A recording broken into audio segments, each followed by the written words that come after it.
Hola, muy buenos días a todos.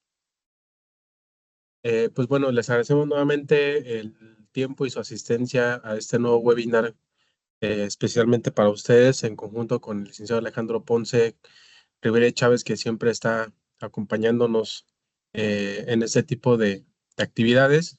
Pues les damos la más cordial bienvenida a este webinar que lleva como nombre Iniciativa la Propuesta de Reforma de la LFPORPI. Pues bueno, nuevamente presento al licenciado Alejandro Ponce Rivera Chávez, especialista certificado por el Instituto Mexicano de Contadores Públicos, la Unidad de Inteligencia Financiera y la Comisión Nacional Bancaria y de Valores. Buenos días, licenciado Alejandro Ponce. Y también tenemos el honor de que nos acompañe también en este webinar y participe también de una experta también en temas de prevención del lavado de dinero, la licenciada Alejandro Vallejo. Entonces, Alejandro y Alejandra, buenos días. Hola Juan Carlos, muy buenos días. Buenos no- días. ah, ya vi que Alejandra también ya pudo prender su Creo micrófono. que no nos escucha, creo que no lo escuchamos, licenciado Alejandro Ponce. ¿Me escuchan? Sí se escucha. Sí. Ok, se escucha bien, ¿verdad? Si alguien, Creo que no lo escuchamos, Alejandro. a lo mejor ese es el volumen de Juan Carlos, ¿verdad? Porque veo en el chat que sí nos escuchan. A ver, déjenme Sí, le sí se aviso a Juan escucha Carlos. bien. Gracias, Ale. Perfecto, muy bien. Perfecto, licenciado Alejandro Ponce. Creo que es mi audio, pero bueno, le agradezco nuevamente la participación, licenciado Alejandro Ponce. También a la licenciada Alejandra Vallejo, que nos honra con su presencia y participar en este webinar eh, que hicimos especialmente para nuestros clientes. Pues bueno, les damos la más cordial bienvenida a este webinar y pues le dejo la palabra al licenciado Alejandro Ponce y Alejandra Vallejo para que nos puedan retroalimentar con este excelente tema que escogimos para este webinar. Adelante, Alejandro, buenos días. Alejandra, buenos días. Gracias, Juan Carlos. Muy buenos días a todos. Gracias, pues nuevamente a Prevenet por este espacio que nos da para hablar de estos temas que pues son de interés para quienes estamos involucrados en pues en estos temas de cumplimiento de la LFPORPI. Bien, el día de hoy vamos a hablar de la iniciativa de reforma a la LFPORPI. Voy a poner la presentación. A ver, creo que ya se ve, ¿verdad? Si no, me avisan. Bien. Em, bueno, vamos a exponer este tema de la iniciativa de la reforma de la Ley Federal para la Prevención e Identificación de Operaciones con Recursos de Procedencia Ilícita. Bueno, vamos a empezar explicando pues un poquito el contexto de esta ley para que, bueno, podamos hablar de la reforma que se avecina. Esta ley de prevención del lavado de dinero nace en el año 2012. En el 2012 se publica en el Diario Oficial de la Federación, entra en vigor en 2013 y su propósito es el de reglamentar a las actividades y profesiones no financieras en materia de prevención del lavado de dinero. En esta ley se contiene un catálogo de actividades vulnerables y se contienen las obligaciones a las que están sujetas en materia de prevención del lavado de dinero. Eh, esta ley surge, perdón, esta ley surge porque México tiene compromisos con organismos internacionales, principalmente en este tema, con el Grupo de Acción Financiera, el GAFI. México pertenece al GAFI desde el año 2000 y México, bueno, pues tiene que adoptar las recomendaciones que emite el GAFI en materia de prevención del lavado de dinero. El GAFI con cierta frecuencia hace visitas y evaluaciones a los países para ver qué tanto van avanzando en la implementación de las recomendaciones que emite y bueno, pues con cierta regularidad, cada determinado número de años, el GAFI hace estas evaluaciones a los países. Bueno, pues en el año 2008 hizo una de estas evaluaciones y visitas al GAFI, a México, Y pues en esa visita observó que había algunas recomendaciones que ya México estaba atendiendo, ya estaba cumpliendo con ellas, porque ya había incorporado lo que dice el Gafi en la legislación nacional. Pero pues había otras recomendaciones que todavía a las que no se les daba cumplimiento. Entre otras, la recomendación que dice que las actividades y profesiones no financieras que señala el Gafi principalmente y las otras que el país considere deben estar reguladas en materia de prevención de lavado de dinero. Entonces, esa fue la observación que se le hizo a México en el 2008 y es por ello que en el 2010 se presentó la iniciativa para la creación de esta ley de prevención de lavado de dinero. En 2012, pues finalmente fue aprobada la ley y entró en vigor en el año 2013, ¿no? Entonces, esta ley surge como un cumplimiento de este compromiso que México tiene, que México adquirió con el Gafi y que en 2008 le recordaron a México que todavía no estaba cumpliendo con lo que decía esa recomendación del Gafi. Bien. Las actividades vulnerables, entonces, así fue como se le denominó en México a estas actividades y profesiones no financieras, actividades vulnerables que están en el artículo 17 de la Ley de Prevención del Lavado de Dinero, que son actividades no financieras.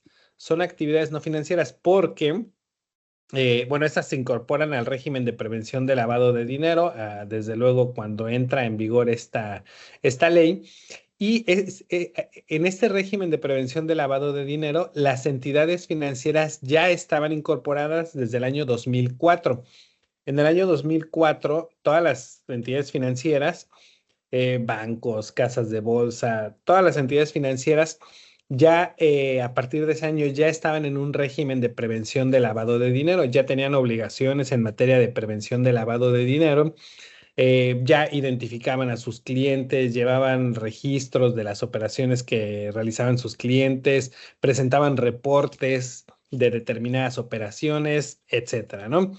Desde 2004 hasta el día de hoy, pues se ha ido incluso robusteciendo este régimen de prevención del lavado de dinero de las entidades financieras. Se han ido agregando obligaciones, se ha ido complementando ese régimen para que, bueno, pues las entidades financieras cumplan con un montón de obligaciones en este tema, ¿no? Las actividades vulnerables, las no financieras, las que están en la LFPORPI, inician en este régimen en el año 2013. En el año 2013. Esto es importante porque ahorita que ya empecemos a hablar de algunas de las propuestas que hay en la iniciativa de reforma, pues vamos a comentar que hay algunas que pretenden asemejar las obligaciones de las actividades vulnerables a las de las entidades financieras y pues haremos comentarios al respecto, ¿no? Pero bien, entonces vamos a decir, un desfase temporal en el sentido de que entidades financieras desde el año 2004 están en el régimen de PLD y actividades vulnerables entraron un poco tarde, en el 2013. Entonces, esto es también para tomar en cuenta. Bueno, el Gafi hizo posteriormente una visita y evaluación a México en el año 2017 y en el año 2017 pues le dijo a México, bien, veo que ya tienes esta ley que regula a las actividades y profesiones no financieras o a las actividades vulnerables.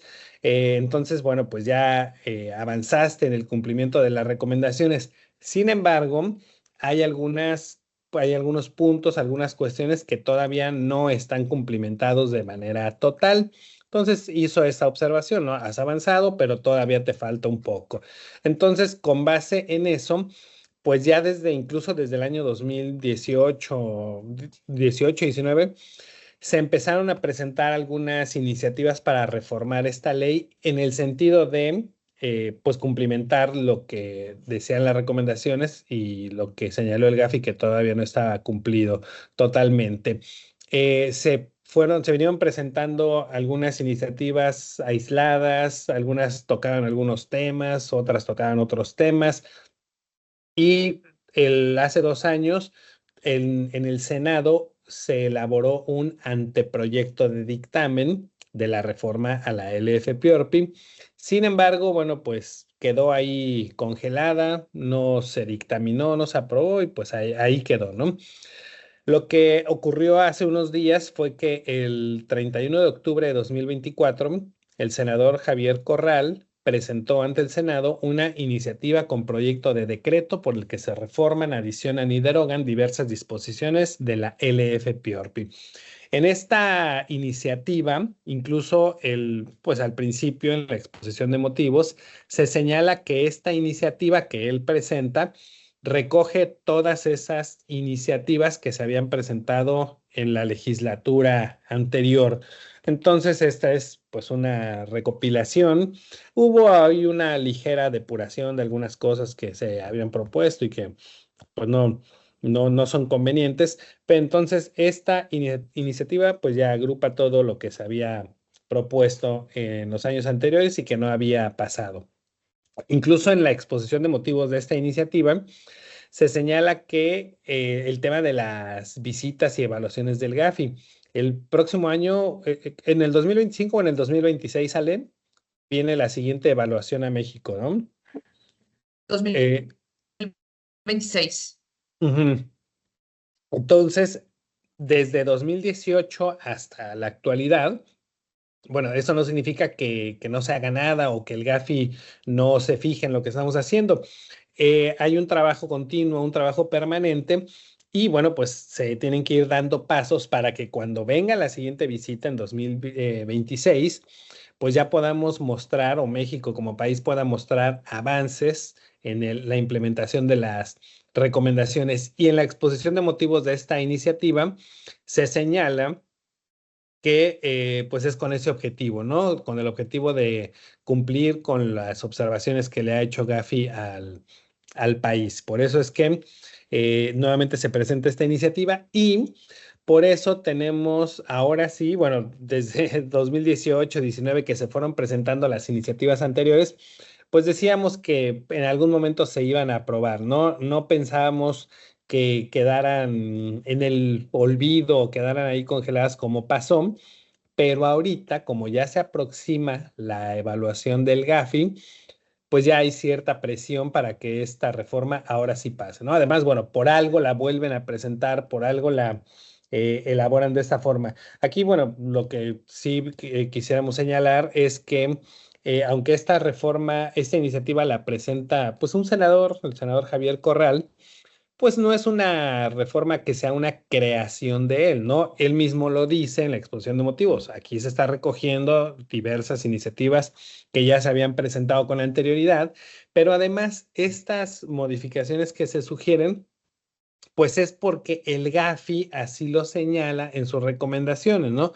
Entonces, si el GAFI le indica a México lo que tiene que hacer, bueno, pues aquí los legisladores tienen que presentar esas reformas porque ese es el proceso para modificar una ley, ¿no? O sea, no puede llegar el GAFI y decir reformen su ley, pero sí a través de los legisladores, como en este caso, es como se lleva a cabo el proceso legislativo.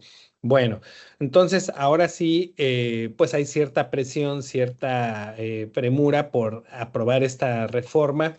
Entonces, pues ahora sí tenemos más elementos para considerar que muy seguramente en el 2025 se va a aprobar esta reforma, ¿no? Y de Bien. cierta manera, Sí. México ya va tarde, ¿no? Porque o sea, la evaluación es en el 2026, apenas están viendo la aprobación de esta iniciativa de reforma, en donde, bueno, con esto vas a dar por cumplido varias de las recomendaciones, varias de las observaciones que nos hizo Gafi en el 2018, pero no van a poder medir la eficacia o la eficiencia de lo que se va a implementar. Vamos a pasar como que la primera parte que, bueno, ya lo incorporaste en tu normativa o en tu legislación, ya incorporaste todas aquellas observaciones que te hice, pero va a ser tan poquito el tiempo que no van a poder medir la eficiencia de lo implementado. Eso es cierto y desafortunadamente eso pasó igual en el 2017, ¿no? Aunque dicen que evalúan ¿cómo llaman? La eficiencia técnica de la implementación de las recomendaciones, pues lo cierto es que difícilmente pueden venir del exterior a evaluar que también lo que sí evalúan es si por lo menos en las leyes ya está, pues lo que indica el Gafi, ¿no? Entonces, por eso es la presión, aunque como dice Ale, pues a lo mejor no vamos a saber si funcionó o no funcionó, o si está Hasta la siendo, sexta. así es, ¿no? Si está siendo viable o no para prevenir el lavado de dinero, pero bueno, ese ya será otro tema. Ahorita lo que a los sujetos obligados nos debe interesar es que viene una reforma y en qué sentido viene esa reforma, ¿no? Desde que nació esta ley en 2013, quienes realizan actividades vulnerables, bueno, pues se encontraron con sorpresas no muy agradables en el sentido de que pues son nuevas obligaciones que tenemos que cumplir, son obligaciones que, o bueno, en 2013, ¿no? Eran obligaciones novedosas, obligaciones que pues no teníamos idea de cómo se debían de poner en práctica, o sea, identificar a un cliente, ¿no? Digo, dependiendo del sector, son muy variados los sectores de las actividades vulnerables, ¿no? Es muy distinto la actividad de una inmobiliaria que la actividad de una joyería, que de una entidad que recibe donativos. Pero bueno, todos tenían estas nuevas obligaciones que incluso al día de hoy a muchos todavía les cuesta trabajo dar un cumplimiento correcto, puntual, y eso lo notamos cuando hay una visita de verificación y pues la autoridad descubre un sinfín de incumplimientos. Entonces, bueno, si al día de hoy tenemos cierta dificultad los sujetos obligados todavía para cumplir, bueno, vienen todavía nuevas obligaciones, las obligaciones que ya existen se modifican, entonces, hay que saberlo, hay que saber qué es lo que viene, pues para empezar a prepararnos, que por lo menos lo que ya está al día de hoy lo cumplamos como debe ser, para que cuando lleguen las nuevas obligaciones, bueno, pues ya sea un procedimiento adicional que establezcamos y no que si ahorita ya vemos todo complicado, lo veamos más complicado, ¿no? Hay que ir visualizando lo que viene para estar preparados. Bueno. Vamos a hablar rápidamente, algunos de los temas, los principales temas que se reforman o que se pretenden reformar son, bueno, uno muy importante, ¿no? Ya, ahora sí, ya se hace esta corrección en la ley de señalar la UMA como unidad de referencia, la unidad de medida y actualización, en lugar de los días de salario mínimo. Cuando nosotros vemos el artículo 17 o el artículo 54 que habla de las multas, vemos que se toma el salario mínimo como unidad de referencia, ¿no? 1,605 días de salario mínimo, 3,210 días de salario mínimo. Bueno, desde 2017, 16 que se reformó, 16 que hubo esta reforma constitucional en materia de desindexación del salario mínimo, pues ya, aunque la ley diga salario mínimo, la Constitución dice que debemos entender que la referencia es a la unidad de medida y actualización, pero bueno, las leyes tenían que reformarse para ya expresamente señalado. Esto es algo de lo que ya se corregiría en esta ley. Otra cosa es que se adicionan algunos conceptos, principalmente conceptos que estaban en reglas de carácter general, ya los ponen en la ley y por ahí agregan alguno que otro, como por ejemplo el de persona políticamente expuesta, ¿no? Que aquí no existía y ya lo van a agregar. También se adiciona un capítulo de beneficiario controlador, que aquí, pues esto ya no tiene que ver solamente con las actividades vulnerables, porque claramente dice que esto aplica para todas las personas morales mercantiles, aún las que no realizan actividades vulnerables.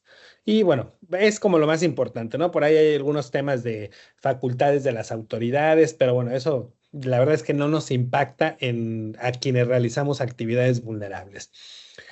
Vamos a empezar primero platicando de algunas modificaciones a las obligaciones que ya existen en la LFPORP y después de esto vamos a hablar de algunas nuevas obligaciones adicionales a las que ya existen.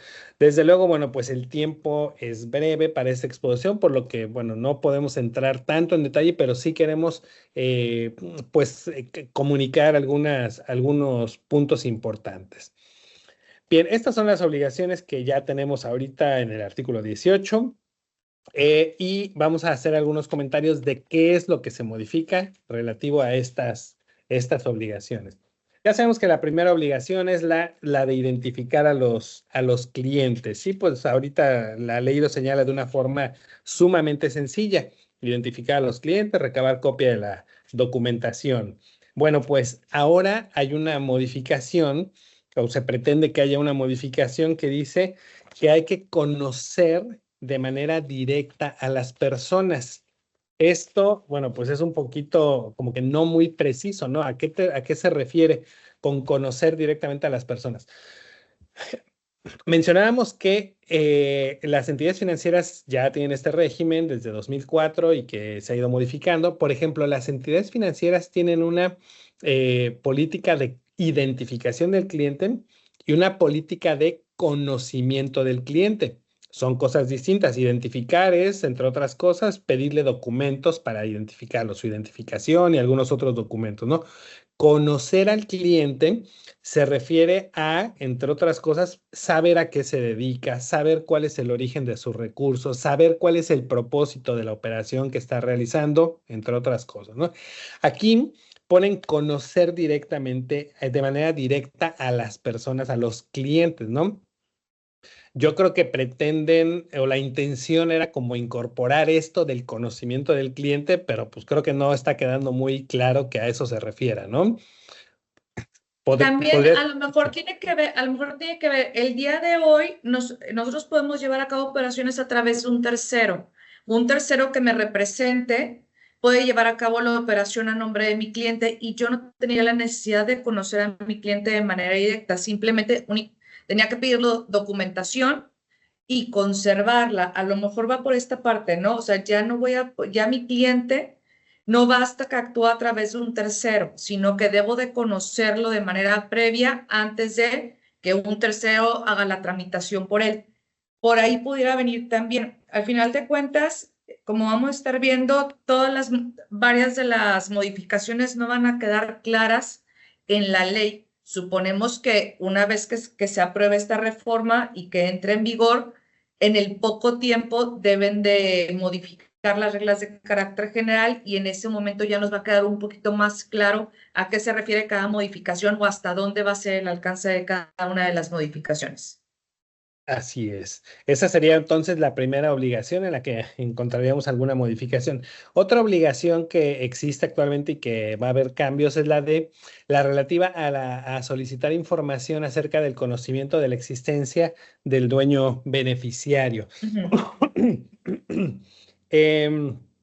Hasta el día de hoy, ¿cómo damos cumplimiento a esta obligación? Bueno, tal como lo dice, ¿no? Le preguntamos al cliente si tiene conocimiento de que existe un dueño beneficiario. Al preguntarle al cliente, a todos los clientes, cualquier tipo de cliente, esto, pues el cliente nos va a manifestar si tiene o no conocimiento de la existencia de un dueño beneficiario. Incluso las reglas de carácter general dicen que debemos de tener una constancia firmada por el cliente donde nos haga esta manifestación. En este sentido, si el cliente es persona física o persona moral, nos puede decir que no tiene conocimiento de la existencia del dueño beneficiario. Ya desde hace 2 años, 2022, ¿verdad, Ale? Hubo una reforma fiscal en donde se obliga a todas las personas morales, todas, a que identifiquen a su propio beneficiario controlador. Si desde 2022 todas las personas morales tienen esta obligación, cuando una persona moral es cliente de una actividad vulnerable y la actividad vulnerable le pregunta si tiene conocimiento de la existencia del dueño beneficiario o del beneficiario controlador, la persona moral tendría que contestar que sí y desde luego dar la información y dar la documentación. Pero bueno, esta ley no se ha reformado, todavía permite que el cliente pueda decir, no tengo conocimiento de quién es mi beneficiario controlador y bueno, con eso se da por cumplida la obligación. Pero para poner para que sean congruentes esta ley con el Código Fiscal, se modificaría esta obligación para que esa pregunta solamente se le haga a personas físicas y a las personas morales siempre se les solicite información para identificar a su beneficiario controlador. Entonces, esa sería una modificación que hay y desde luego, bueno, pues creo que sería algo que dificultaría un poco este cumplimiento, porque si al día de hoy, bueno, en primer lugar, al día de hoy muchas veces no se le pregunta al cliente y luego cuando se le pregunta, yo creo que en la gran mayoría de los casos la respuesta es que no tienen conocimiento de quién es su dueño, su beneficiario controlador, en el caso de personas morales. Bueno, pues eso va a cambiar, ya no va a haber esa opción, se tendrá que identificar quién es el beneficiario controlador de los clientes personas morales. Y aquí es cuando se empieza a complicar el cumplimiento, ¿no? Si hasta el día de hoy muchas veces en las visitas de verificación nos estamos dando cuenta que una de las principales sanciones es que no cumpliste con haberle solicitado si tenía conocimiento o no a mi cliente, el dueño beneficiario. Ahorita que entra esta reforma que sí nos obliga que sí nos está obligando a llegar a identificar al beneficiario. Si no podemos hacer una simple pregunta, híjole, ahora sí tengo que realmente llevar a cabo todo el cumplimiento e identificarlo, es cuando a los sujetos obligados se les va a empezar a dificultar aún más el cumplimiento. Por favor, quienes vayan teniendo comentarios o preguntas, los pueden ir poniendo en el chat y ya acercándonos a la parte final vamos a ver todos los comentarios y preguntas. Sí. Otra obligación que tenemos actualmente y que se va a modificar es la de custodiar la documentación soporte de los expedientes y de las operaciones. Aquí lo que se agregaría es que debemos de conservar en el archivo de PLD, dice los registros de las operaciones realizadas que permitan la reconstrucción de operaciones en lo individual, la correspondencia comercial que las partes involucradas se hubieran compartido para llevar a cabo la operación y los resultados de los análisis previos que se hayan realizado. Esto significa que en el archivo, en los expedientes, además de tener el expediente de identificación y la documentación soporte de la operación, como serían facturas, comprobantes de pago principalmente, vamos a tener que conservar toda comunicación que hayamos tenido con el cliente. Correos electrónicos, dice correspondencia comercial, pero bueno, dice que también esta documentación debe servir para permitir la reconstrucción de las operaciones, ¿no? ¿Y cómo vamos a poder reconstruir una operación? O sea, ¿cómo vamos a poder decir cómo ocurrió desde un principio? Pues con esa correspondencia, con esa documentación, como pueden ser los correos electrónicos que nos mandó el cliente, los que yo le contesté, donde le pedí que me mandara determinada documentación, en el correo donde me la mandó, toda esa documentación, no solo el documento de identificación, ¿no? Sino cómo se lo pedí, cómo me lo mandó.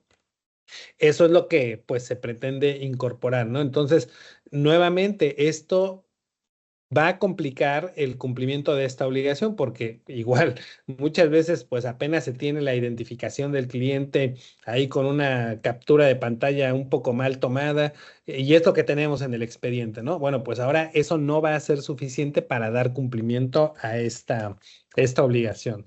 Vamos a tener que mejorar nuestros procesos para poder dar cumplimiento a estas nuevas obligaciones. En cuanto a ver, déjame ver.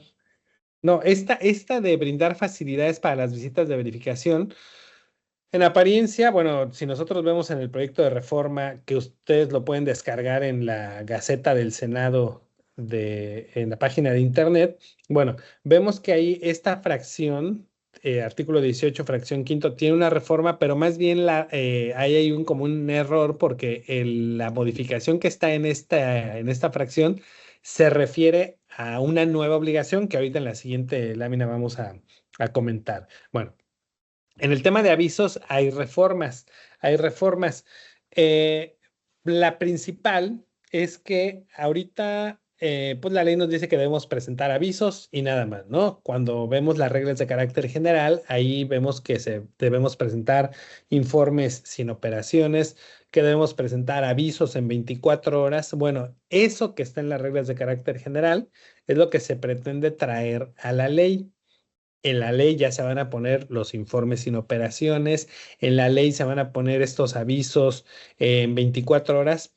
Y aquí hay algo, pues yo creo que preocupante, ¿no? Que debemos presentar estos avisos en ocasiones, aun cuando no llevemos a cabo la operación.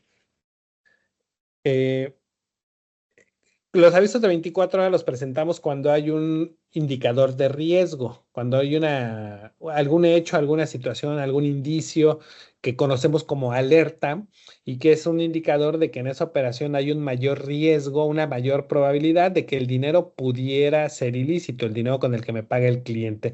Bueno, pues actualmente solo debemos presentar estos avisos de 24 horas cuando llevamos a cabo la operación objeto de aviso y detectamos uno de estos indicadores de riesgo. La ley no prohíbe que llevemos a cabo estas operaciones, simplemente dice presenta el aviso en 24 horas. En ese sentido no se modificaría, podemos seguir llevando a cabo las operaciones.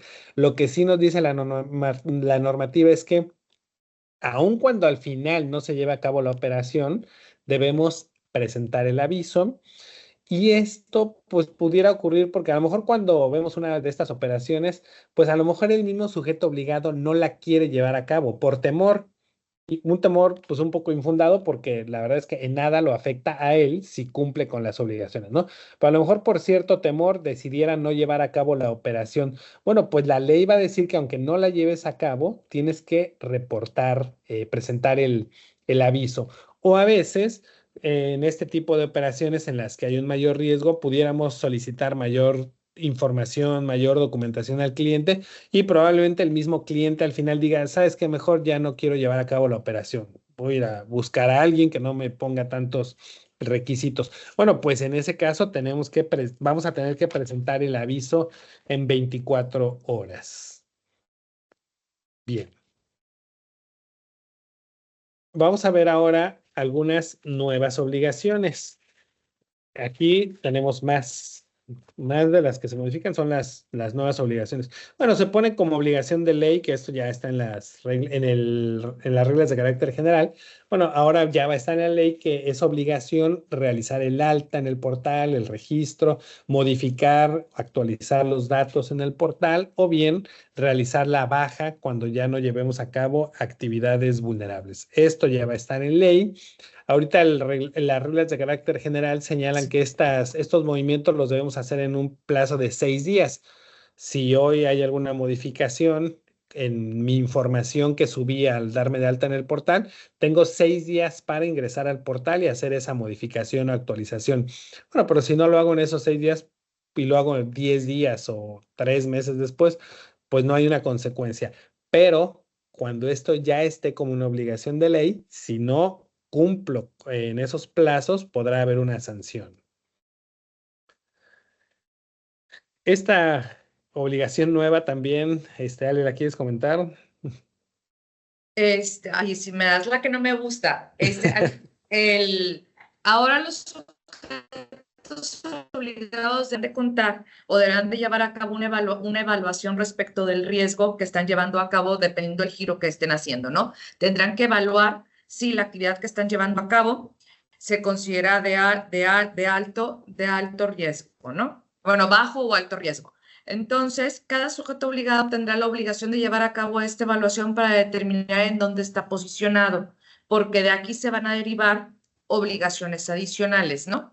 Voy a tener la obligación de yo saber dónde estoy ubicado más y aparte llevar a cabo la evaluación de mis clientes para poder identificar si estos son de alto riesgo para dar cumplimiento a obligaciones adicionales.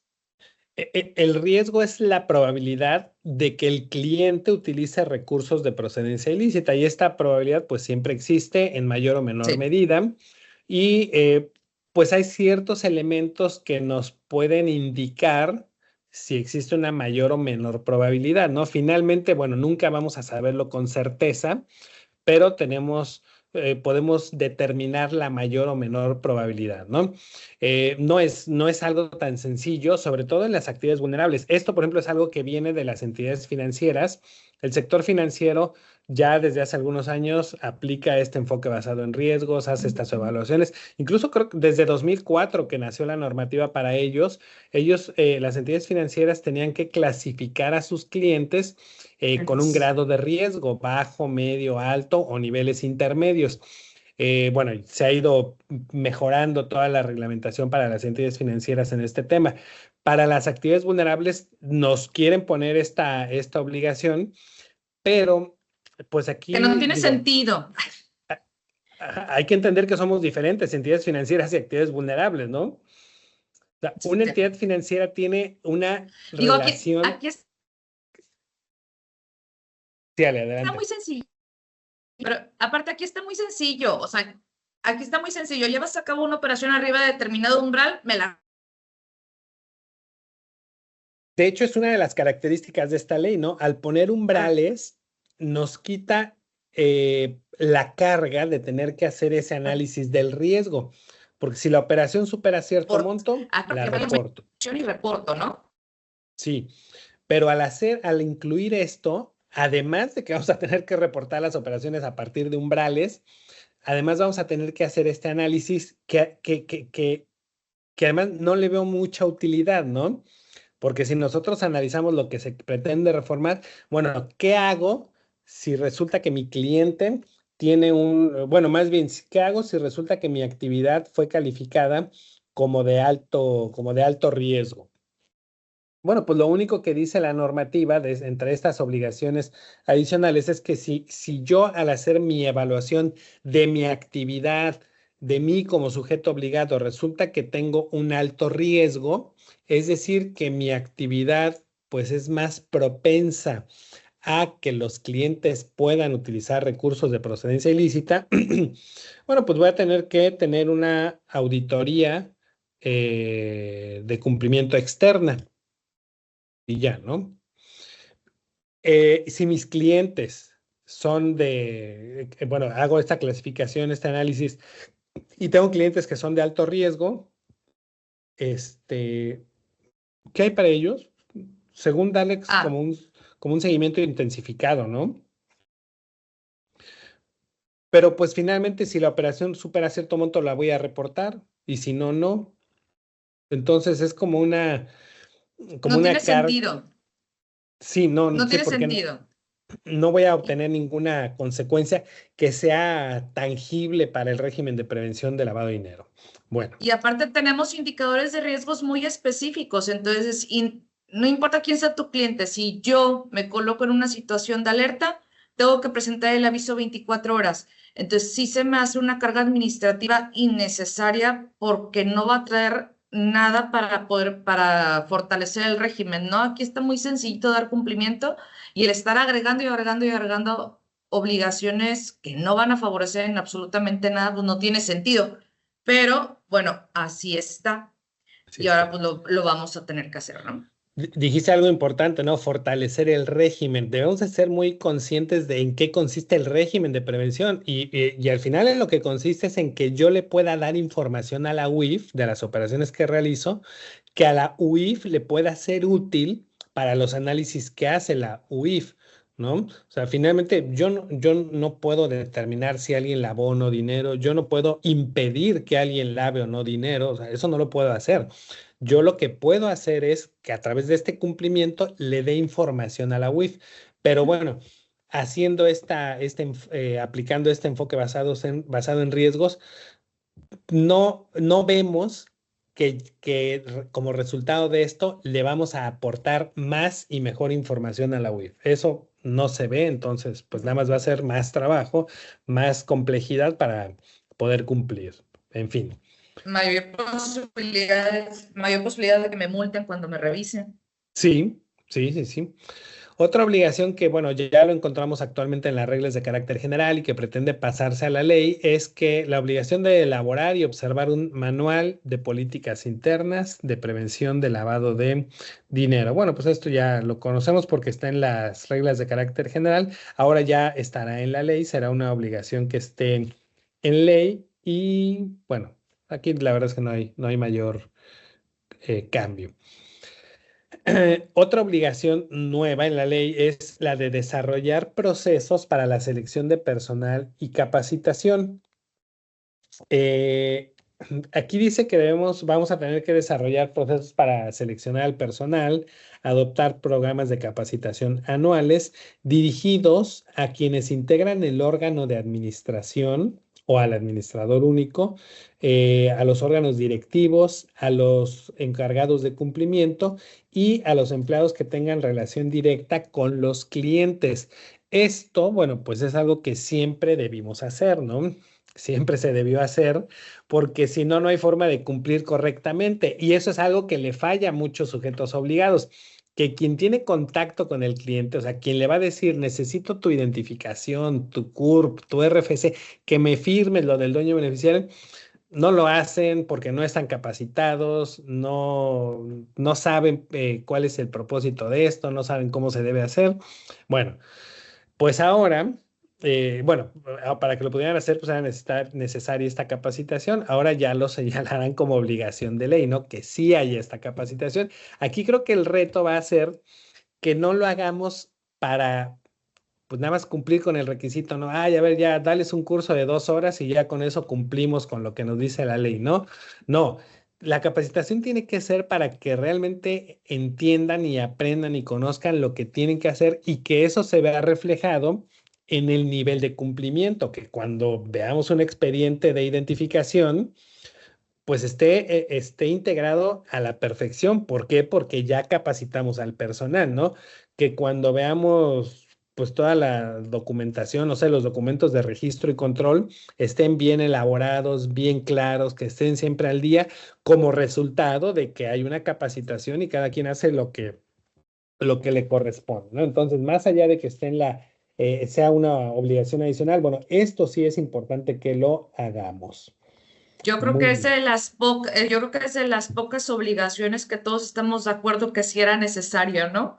Este, en este yo creo que todos estamos de acuerdo. Esta sí va a favorecer tanto al sujeto obligado como al régimen de prevención de lavado. Y tú dejas al régimen simplemente el hecho de tener personas capacitadas, porque también te agregan en esta parte la de procesos para selección de personal, bueno, la parte de selección de personal. Bueno, eso sí va a fortalecer, eso sí realmente sí fortalece el régimen de prevención del lavado de dinero. Eso va a evitar que el sujeto obligado le impongan multas, le vayan imponiendo multas en las visitas de verificación. Sin duda. Otra nueva obligación es la de contar con mecanismos automatizados que permitan llevar un monitoreo permanente de los actos u operaciones que realicen, que llevan a cabo actividades vulnerables, ¿no? Eso también es algo, pues bueno, esto sí es algo novedoso, algo que no estaba, contar con mecanismos automatizados. Esto es algo que las entidades financieras tienen.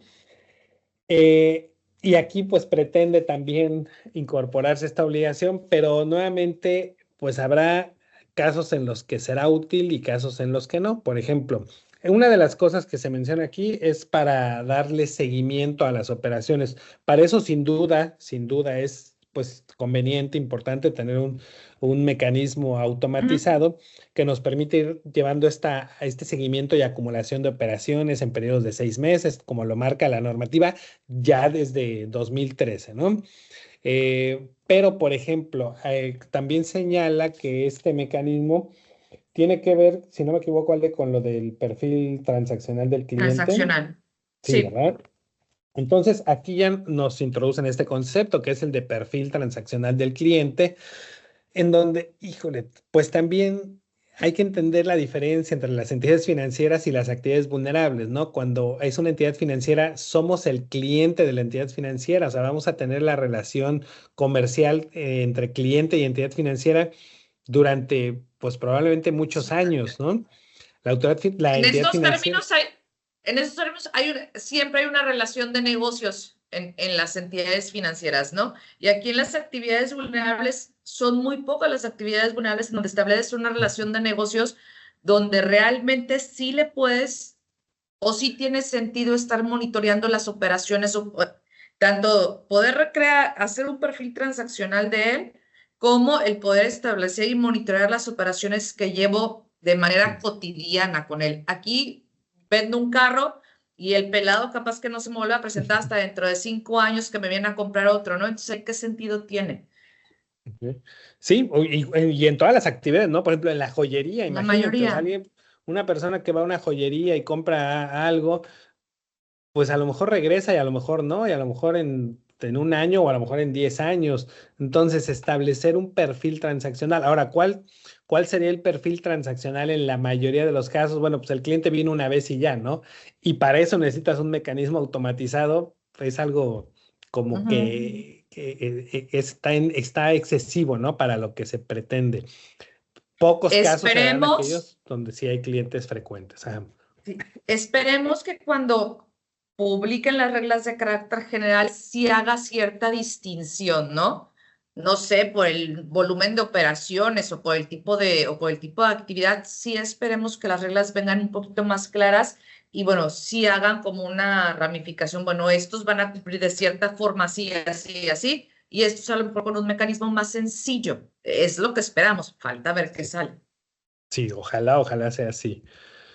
Otra obligación novedosa, nos faltan dos, entonces ya estamos cerca de terminar, ¿eh? Contar con la revisión de un área de auditoría interna o externa. Esto, bueno, lo que se busca es que cada año quienes realizan actividades vulnerables cuenten con esta auditoría de cumplimiento. Y puede ser esta auditoría elaborada por una área interna de la propia empresa que realiza la actividad vulnerable o por un auditor externo. ¿De qué va a depender si lo hace un área de auditoría interna o un auditor externo? Del El nivel de grado de riesgo. riesgo del propio sujeto obligado, ¿no? Esa evaluación que cada uno va a hacer para determinar su riesgo. En las anteriores le llamaban inherente, no me acuerdo si aquí otra vez le llaman así, pero bueno, el nivel de riesgo que tenga yo como actividad vulnerable, si es alto, No, entonces mi auditoría va a tener que ser elaborada por un auditor externo. Si mi riesgo no externa. es alto, podrá ser un área de auditoría Puede ser interna o interna. externa. Así es, ¿no? Y bueno, pues una carga adicional, ¿no? Un gasto adicional. Digo que este va a ser bueno si se hace bien la auditoría, porque me va a permitir detectar esas áreas de oportunidad que tengo, esas deficiencias en las que estoy incurriendo, qué debo mejorar, cómo debo de cumplir correctamente, ¿no? Es algo que aunque no está actualmente en la ley, pues es algo que muchos sujetos obligados deberían tener, ¿no? Hacerse una auditoría para ver si están cumpliendo bien o qué deben corregir en su cumplimiento. Bueno, ya va a estar en la ley. Y por otro lado, tenemos bueno, en relativo al encargado de cumplimiento, dice ahora que deberá contar con un poder para actos de administración y recibir capacitación. Actualmente el encargado de cumplimiento pues lo designamos en el portal y nada más. No es necesario que tenga un poder. Pues pretende que ahora ya se le tenga que dar un poder para actos de administración, lo cual pues también vemos como algo que no tiene mucho sentido, porque para desarrollar las funciones de encargado de cumplimiento no se No necesita necesitas. ningún tipo de poder, ¿no? O sea, las funciones de cumplimiento es que internamente tú vayas con tu personal de ventas, de contacto con el cliente y lo capacites, le digas cómo debe integrar los expedientes, que revises que lo esté haciendo bien, que veas, no sé, con el área de cobranza, que no estén recibiendo pagos en efectivo en cantidades prohibidas, que estén emitiendo los comprobantes. O sea, son funciones internas para las que no necesitas un poder para actos de administración, pero bueno, lo van a poner así o así lo quieren poner. Y bueno, aquí se reitera lo de la capacitación, que pues igual sí es importante, ¿no? Eh, Creo que principalmente son estos los cambios. Ah, bueno, hay un cambio muy No, importante que nos está bueno, no sé faltando, si ¿no? vamos a decir el mismo, ¿no? Pero Sí, yo creo que sí. agregan capítulos adicionales, sobre todo para la parte de la recepción de donativos o de las Sí. actividades, las organizaciones sin fines de lucro. Sí agregan un capítulo completo en donde se agregan muchísimas obligaciones que deben de cumplir, esto con el objetivo de incorporar en la normativa la prevención del financiamiento al terrorismo, ¿no? Que fue una de las críticas que tuvimos como país, que la normativa no contemplaba medidas medidas para prevenir financiamiento al terrorismo, ¿no? Entonces, sí hagan un nuevo capítulo a a las organizaciones sin fines de lucro. Ya teníamos este concepto en la parte de recepción de donativos, no me acuerdo si en las reglas de carácter general venía quiénes eran o a qué se refería con las asociaciones sin fines de lucro. Bueno, pero ahora está en ley que estos deben de cumplir con obligaciones adicionales para prevenir el financiamiento al terrorismo. ¿Si era ese el que ibas a decir? No, pero qué bueno que lo dijiste. No, yo iba a comentar lo de la multa. En materia de multas, bueno, pues no, lo único que se modifica es que actualmente, cuando nosotros presentamos un aviso fuera de tiempo, hay dos tipos de extemporaneidad. Una es la extemporaneidad de menos de 30 días, es decir, ya venció el plazo para presentar el aviso y lo presento dentro de los 30 días siguientes. Y hay otra extemporaneidad que es cuando ya pasó la fecha para presentar el aviso y pasan 30 días y presento el aviso después de esos 30 días. La ley dice que si es la primera extemporaneidad se va a sancionar con una multa de 200 UMAS y si es la segunda extemporaneidad se va a imponer la sanción por omisión. Nada más que ahorita ese artículo nos remite al artículo 55 que habla de un beneficio que es que no nos van a sancionar por primera vez, la primera infracción, una sola vez, ¿no? Bueno, en la reforma es que en lugar de remitirnos al artículo 55 en donde se habla de ese beneficio, nos remite al artículo 54 fracción 3, por lo que ya no habrá ese beneficio cuando presentemos avisos extemporáneos de más de 30 días y nos van a imponer la sanción por omisión, que es una multa de 10,000 UMAS. Si yo presento un aviso extemporáneo de más de 30 días, me van a poner una multa como si no lo hubiera presentado. Actualmente esa multa es de 1,085,000 pesos, ¿no? Entonces, nada más para que veamos cuánto nos va a costar cada aviso que presentemos extemporáneamente por más de 30 días. Al día de hoy, mucha gente ha presentado avisos de forma extemporánea. Y bueno, pues el problema no es tan grave, pero una vez que se reforme la ley, va a ser algo catastrófico, ¿no? Entonces, si alguien no se ha regularizado, urge que lo haga. Si alguien no tiene procedimientos muy bien establecidos para presentar en tiempo sus avisos, urge que los establezca. Si alguien no tiene un encargado de cumplimiento y esa función se la encargó a alguien que pues tiene otras cargas de trabajo en la empresa, más vale que designe a un encargado de cumplimiento para que cumpla con todas las obligaciones novedosas que habrá, las que se van a aumentar y pues que presente los avisos en tiempo, ¿no? Ya no podemos, yo creo que ahora sí ya es importante que tomemos en serio este cumplimiento, esta ley y pues destinemos los recursos económicos y humanos necesarios para cumplir como debe ser con esta ley, ¿no? Esta ley, su objetivo o la esencia de esta ley es que sea una ley muy estricta. Bueno, pues hasta el día de hoy no lo había sido tanto, pero con estas modificaciones, pues nos damos cuenta que se está poniendo más estricta en el sentido, entre otros, en el sentido de sancionar la presentación extemporánea de los avisos, ¿eh? Por lo tanto, bueno, esto actualmente es una iniciativa que se presentó en el Senado. El Senado tiene que dictaminar y aprobar el dictamen. Le pueden hacer modificaciones o no. Tendrán que aprobar este dictamen. Pasará a los diputados. Los diputados podrán o no hacerle modificaciones. Lo aprobarán y en algún momento, consideramos que el siguiente año, 2025, va a ser aprobada esta reforma a la ley, ¿no? Obviamente ya ha llegado el momento cuando se apruebe este dictamen, cuando pase a los diputados, iremos dándole seguimiento para que podamos, si vemos que hay cambios importantes, podamos hacer otro evento como este y mantenerlos actualizados. Y cuando se apruebe, pues vamos a tener que dar capacitaciones sobre cada uno de los temas, ¿no? Porque ahorita mencionamos de una manera rápida, general, las modificaciones que se proponen, pero cada una de ellas da para una capacitación completa, ¿no? El conocimiento del cliente, lo del dueño beneficiario, en fin, bueno, pero aquí lo importante era pues tener un panorama de lo que viene para que hoy mejoremos los procedimientos de las obligaciones que hoy tenemos, ¿sí?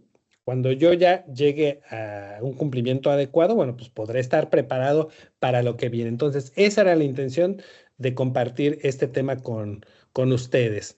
Bien, esto no aquí. Déjenme dejar de compartir.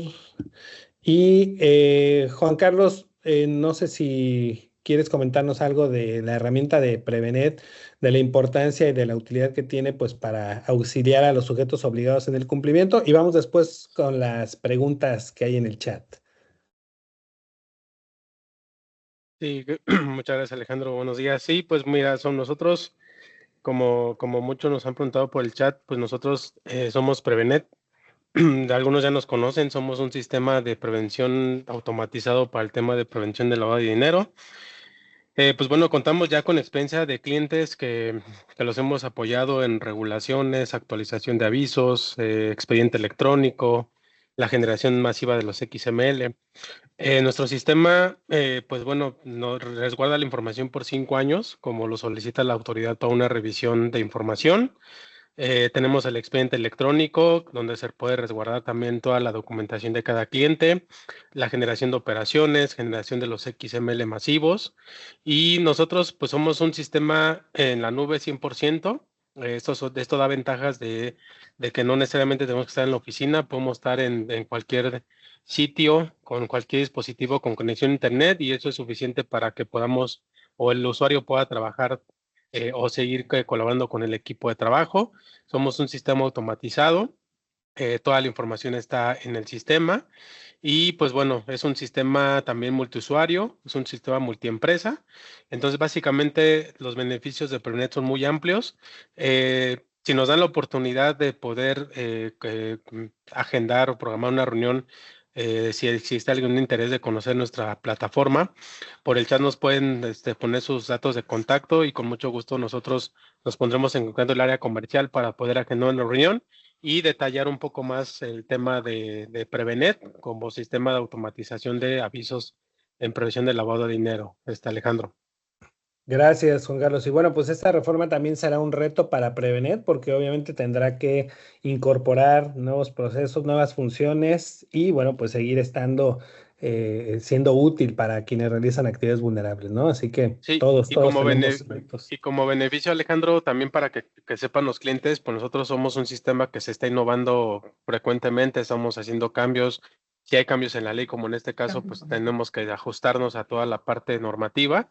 Entonces, pues siéntanse con la confianza de que Prevenet siempre va a estar actualizado ante los últimos cambios que existen en la ley, ¿no? Así es. Sí, Juan Carlos, muy bien, pues gracias. Vamos a ver ahora sí las preguntas que hay. ¿Nos quieres ir leyendo tú las que tienes? Sí, con mucho gusto. Dame un minuto y Sí. las empezamos a preguntar, empezamos a leer las preguntas. Preguntan aquí, ¿las APNFD va a ser obligatorio certificarnos ante la UIF? Sigue siendo opcional. Eso, bueno, en las reglas de carácter general está el tema de la certificación, es opcional y bueno, pues yo creemos nosotros que va a seguir siendo opcional. Sería muy, muy difícil que lo pongan como No puede ser. obligación. No, hombre, si son 130,000 sujetos obligados por un examen al año que presentan que 600 personas nunca van a acabar. A lo mejor, y a lo mejor eso sí sería un poquito bueno que que fuera obligatoria para los encargados de cumplimiento de las personas morales. Eso ayudaría. Y a lo mejor para los auditores externos, más o menos como empezó el sistema financiero, creo que eso sería bueno. A las personas físicas no se les puede obligar a certificarse al sujeto obligado de manera directa, pero igual si quedara para los encargados de cumplimiento y auditores no estaría mal. Sí. Correcto. Pregunta Bartolomé Santos. Buenos días. Para el cumplimiento de preguntar sobre la existencia del dueño beneficiario, ¿la constancia puede estar firmada digitalmente a través de un número de certificado sin tener firma autógrafa? Pues mira, la ley no lo exige, ni lo Específica. exige ni ni lo excluye, ¿no? Entonces, pues mientras se cumpla con requisitos legales, pudiera ser válido. Ok, pregunta Emiliano Quiñones. En el caso de PM, personas morales, ¿se identifica al representante o apoderado legal o al accionista mayoritario también? Bueno, una cosa es identificar al representante legal, a quien tiene facultades para llevar a cabo la operación en representación de la persona moral, como esto lo identificas al integrar el expediente, pero como beneficiario controlador, hay que basarnos en las características que debe tener un beneficiario controlador, ¿no? Eso lo encontramos en el artículo 3 de la regla y de la ley, que por cierto va a tener una modificación también. Esa es una de las partes que se modifican. Beneficiario controlador es la persona que impone decisiones en las asambleas, que tiene la capacidad de nombrar o destituir administradores, consejeros, directores, quien tiene participación accionaria de más del 50%, ese porcentaje es el que se va a modificar, o quien dirige las estrategias y la política y la administración de la persona moral, ¿no? Entonces, ¿quién es beneficiario controlador? Quien reúna o quien se coloque en alguno de estos supuestos. Por eso decíamos que el tema de beneficiario controlador, híjole, se va a dar, o sea, da para una capacitación completa, ¿no? Porque vamos a tener que identificar quién es. Y para esto hay que analizar documentación, pedir documentación. Entonces, no necesariamente es el administrador único. Correcto. Pregunta, dice, cuando son varios los beneficiarios controladores, ¿cuál de ellos se va a reportar para efectos de la LFPORPI? Todos. Todos. Y ¿No? es que así lo hacen las entidades financieras en el sector financiero, así se hace, ¿no? Si son 3 o Sí. 5 o 10, todos se identifican y todos se reportan. Correcto. Pregunta Efren, ¿hay forma de decirle a la autoridad que mi cliente no me quiere entregar documentos e información y sea de identificación del dueño beneficiario para evitar alguna multa? O sea, ¿hay alguna forma de replicarle a la autoridad esta parte de la no entrega de documentos? Actualmente la normativa dice algo. Dice, bueno, primero tú pregúntale, ¿no? Pero las reglas de carácter general dicen, si el cliente te dice que no tiene conocimiento, pero tú te das cuenta que sí hay, identifícalo. Eso dicen las reglas, ¿no?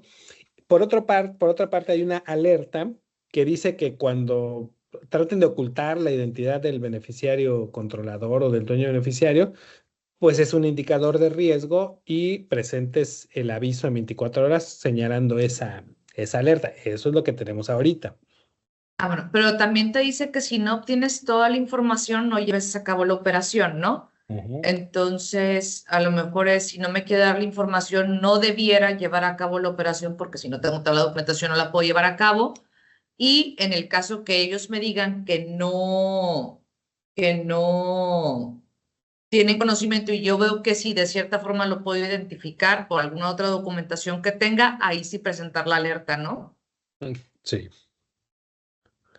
Correcto. Pregunta Héctor Saúl Jacobo Pérez. ¿Qué pasa si el beneficiario controlador de una persona moral, siendo accionista mayoritario, es una persona moral? Hay que identificar también a los beneficiarios controladores de la misma. Además, si la participación accionaria es la misma, ¿existe el dueño beneficiario? Si el beneficiario controlador no, ahorita la ley, como está redactada, esta ley LFPORPI, pues tiene un error en el sentido de que se puede considerar que un beneficiario controlador puede ser una persona moral, porque lo cierto es que el beneficiario controlador o los beneficiarios controladores siempre tienen que ser personas físicas. Entonces, siempre tenemos que llegar a personas físicas. Si hay una cadena de control o cadena de titularidad, debemos llegar a la persona o a las personas físicas, ¿no? Por eso es un reto, va a ser un reto esto de identificar a los beneficiarios controladores. Ok, pregunta Miguel Medina, buen día. Dentro de la propuesta de modificación habla de revisión de SA y AC, asociaciones de profesionistas, sindicatos y obreros patronales. ¿Me regalan un comentario al respecto? Es únicamente incorporan en la ley la definición que venía en las reglas, ¿no? Sí, aquí, digamos, no es algo novedoso en la normativa, es algo que estaba en reglas y ahora lo van a poner en Sí. la ley, ¿no? Y eso es para efectos de de la actividad vulnerable de recepción de donativos. La fracción Eso es lo 15. que No, la sí, fracción 13, ¿no? ¿13? parece.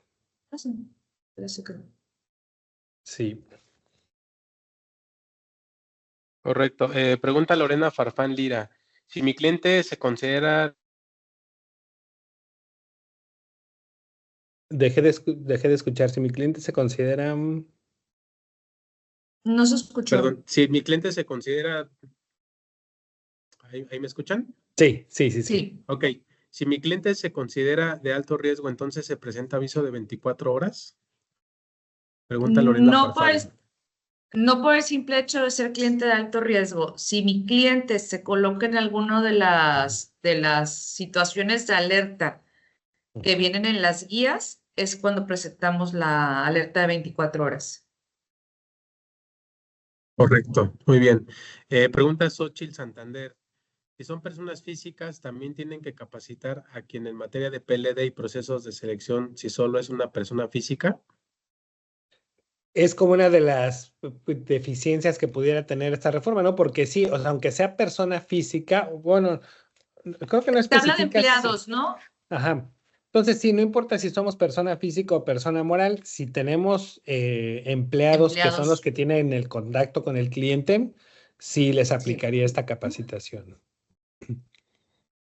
Pregunta, ¿cómo definiremos el nivel de riesgo para la auditoría basados en la actividad vulnerable o quizá en el volumen o monto de las operaciones?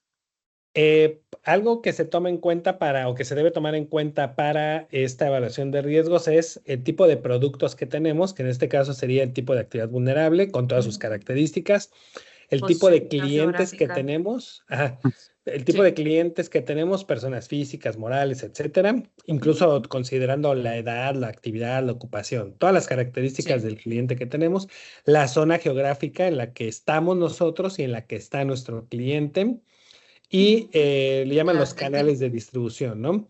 O sea, Ujú. cómo me pagan, cómo llevamos a cabo la operación de manera presencial, de manera remota, los pagos son en efectivo, con transferencia, en peso, en dólares, o sea, todo eso es lo que hay que tomar en cuenta para llegar a determinar el riesgo.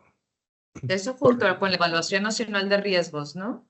Sí. Es otro elemento que tenemos que tomar en cuenta. Correcto. Pregunta Lorena Farfán, ¿cuándo entrará en vigor esta reforma? Todavía no sabemos. Suponemos que el siguiente año, pero pues sí, no lo sabemos. Decíamos que ahorita lo tendría que dictaminar el Senado, pasárselo a los diputados, aprobarlo los diputados y publicarlo el Ejecutivo en el Diario Oficial. Correcto. Pregunta Bartolomé Santos, ¿se puede defender ante la autoridad alguna sanción por presentar avisos después de los 30 días? Ahorita sí, pero cuando se reforme la ley ya no. Se va a complicar un mundo. Sí. Correcto. Dice, para los mecanismos automatizados, ¿cómo aplicarían donatarias? Me imagino que es para nosotros Prevenet. Entonces, si quieres, nos ponemos en contacto contigo para explicarte este tema de cómo aplicaría con Prevenet. Pregunta Pablo Alvera, una consulta así, cuando me di de alta no registré beneficiario controlador, ¿debo actualizar los datos y dónde se realizan? Cuando nos damos de alta, no tenemos que informar el beneficiario controlador. Ujú. Sí, no. Como sujeto obligado, no.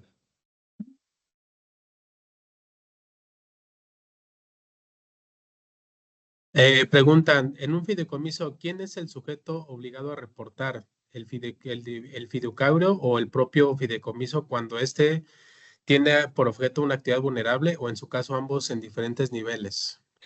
Esa es una buena pregunta porque una de las modificaciones que está en la ley es Ajá. que las personas que lleven a cabo actividades vulnerables a través de fideicomisos son sujetos obligados, ¿no?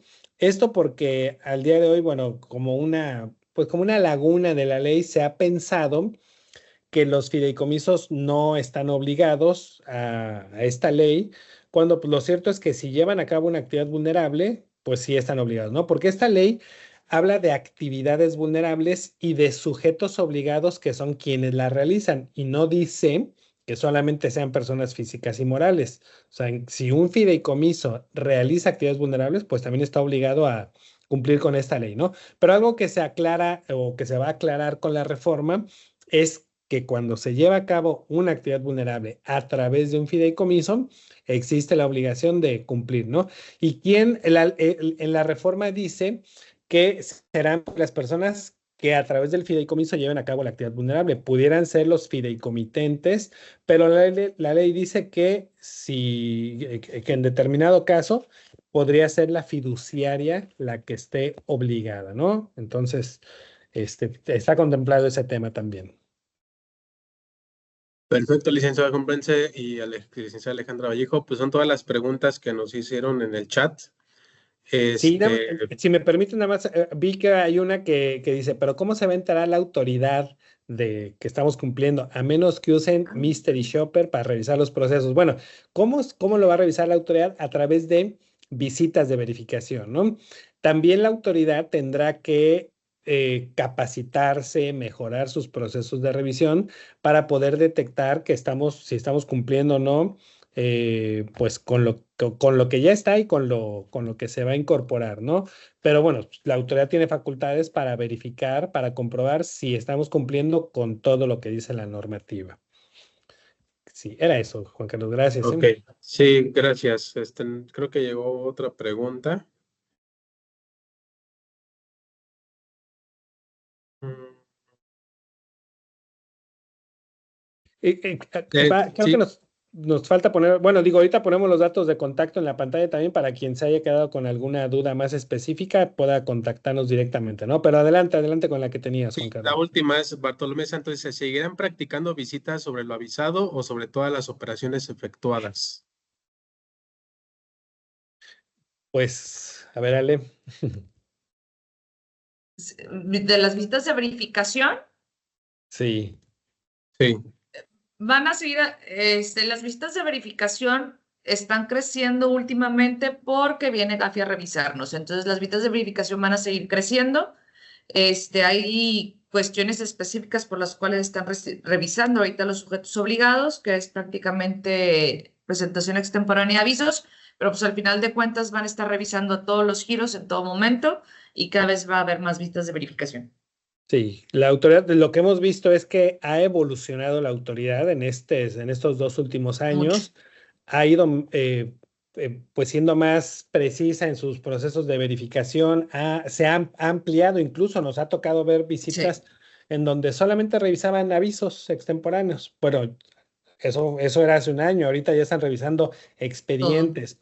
Sí, entonces, antes, bueno, revisaban que los avisos estuvieran presentados en tiempo, ahora ya revisan cómo están presentados los avisos, ¿no? Entonces, la autoridad también va a ir mejorando y si no queremos tener problemas, también nosotros tenemos que mejorar en nuestro cumplimiento. Perfecto, Alejandro y Alejandra. Pues bueno, les agradezco nuevamente a todos los clientes que nos acompañaron nuevamente en este webinar, que bueno, nos hicieron el favor de presentarlo tanto el licenciado Alejandro Ponce como la licenciada Alejandra Vallejo.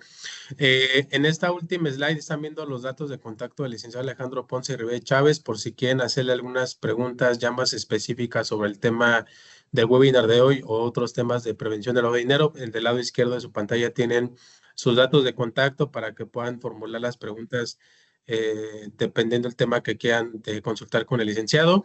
Y del lado derecho tenemos nuestros datos de Prevenet, nuestras redes sociales, datos de contacto para que si quieran conocer un poco más a detalle nuestro sistema de automatización para avisos de PLD, pues bueno, con mucho gusto se puedan comunicar o mandarnos un correo con sus datos y nosotros nos estaremos poniendo en contacto con ustedes para poder programar alguna sesión y detallarles un poco más la información.